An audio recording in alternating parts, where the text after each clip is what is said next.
Senhor ministro, com a experiência dos 2 anos e meio com que estive à frente do Ministério do Meio Ambiente e convivi, né, com todas essas operações, situações e questões do governo por dentro, no Executivo, queria fazer algumas ponderações. A primeira, circulou aqui no Parlamento uma informação de que havia um movimento para acabar com a possibilidade de operações de garantia da lei e da ordem por parte das Forças Armadas. E a experiência que eu tive com as GLOs ao longo dos 2 anos e meio do governo, e depois o que acompanhamos depois, eu manifesto aqui a minha concordância. Eu acho que essas operações de garantia da lei e da ordem têm um custo absurdo, uma efetividade baixíssima, né? Eu presenciei as operações de GLO na Amazônia, foi enxugar gelo o tempo inteiro. Eu me lembro de uma das exposições feitas no Comando Militar do Norte, em que era só slide de cuidado com questão odontológica, plantio de árvore, e não tinha uma operação efetiva de troca de tiro com garimpo ilegal, com invasão de local em plena atividade. A única operação efetiva que foi feita a revelia do planejamento do MD, que foi na Terra Munduruku.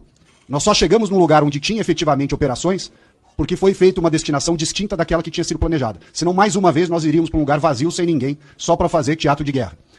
E, aliás, esta operação Munduruku resultou na apreensão do avião da FAB pelos indígenas lá em Jacareacanga, e quem mandou os indígenas para Brasília no avião da FAB para liberar o avião foi o então ministro da Defesa. E não teve, na época, a dignidade de vir a público a dizer que não tinha sido o Ministério do Meio Ambiente que transportou indígena para Brasília. Foi o ministro da Defesa que fez isso para liberar o avião da FAB que estava apreendido em Jacareacanga pelos indígenas. Então é preciso deixar bem claro isso. Operações que ficavam, leva a tropa para lá, leva a tropa para cá, uma fortuna de avião, de helicóptero, de tanque, de não sei mais o que, caminhão, efetividade zero. Segundo, artigo 142. Mais uma vez, apoio nosso para a mudança desse artigo 142. Tanto se falou na história de papel moderador, atuação, etc. Não tem papel moderador nenhum, não foi usado e não deve ser usado. Realmente melhor remover o artigo 142. Aliás, com relação às GLOs, lembro aqui que quem desempenhou um papel muito importante lá foi a Força Nacional, junto com a Polícia Federal, o IBAMA e o CMBio. Essas operações, sim, tiveram muita efetividade em solo, mas só quando a Força Nacional entrou nas operações. Terceiro, com relação à politização das Forças Armadas. Embora o discurso seja de despolitização das Forças Armadas, o que nós estamos vendo é uma tucanização das Forças Armadas. E o general Arruda que o diga, quando foi surpreendido pelos discursos e falas que deram ensejo depois ao seu enfraquecimento à frente do Comando do Exército. Terceiro lugar, guerra cibernética. Não tem algo mais falacioso do que essa história de guerra cibernética.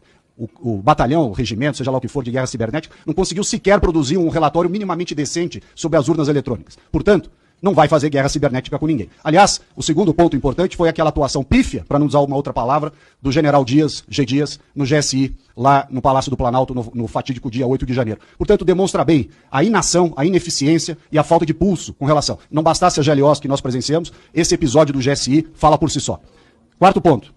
Essa obsessão com o conteúdo nacional, e aqui, senhor presidente, eu peço vênia, entendi bem a sua colocação, muito pertinente, mas peço vênia para dizer que nós estamos aqui há 40 anos gastando os tubos do dinheiro do contribuinte brasileiro com essa história de submarino nuclear, satélite brasileiro, e nunca chega ao destino. É um enterramento de dinheiro sem fim, com essa obsessão de conteúdo nacional, uma mentalidade da época do Geisel.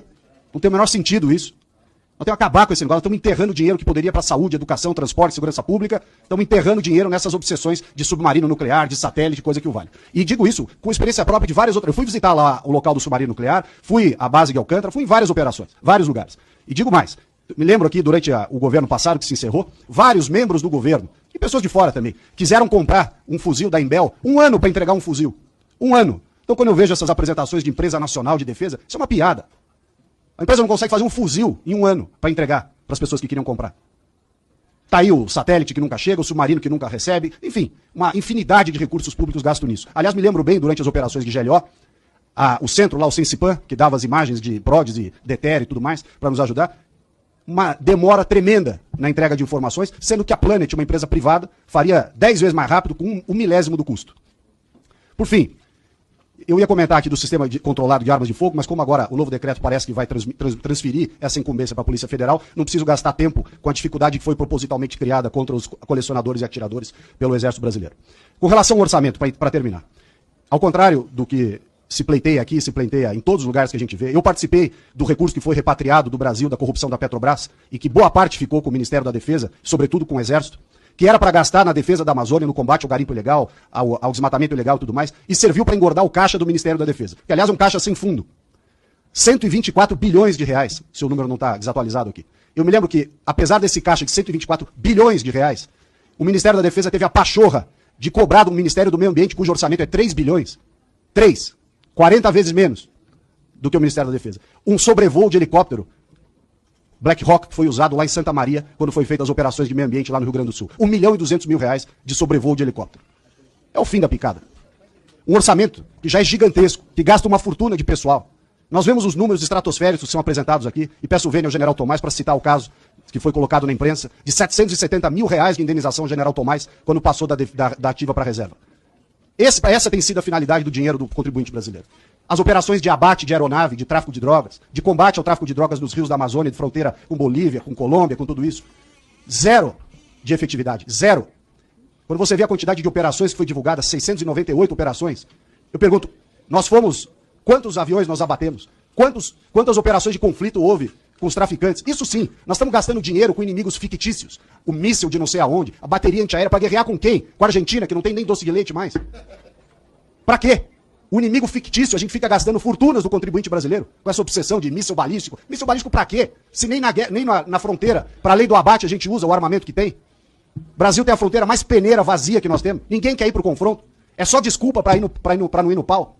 Ou seja, nós estamos gastando uma fortuna de dinheiro do contribuinte com inimigos fictícios e o inimigo real, que é esse da fronteira, a turma foge do combate como o diabo foge da cruz. Eu, portanto, senhor presidente, fica aqui a minha manifestação para que nós não ampliemos o orçamento das Forças Armadas, tenhamos sim o fim da GLO e revoguemos o artigo 142. Essa é a minha posição. Agradeço o tempo expendido. Muito obrigado.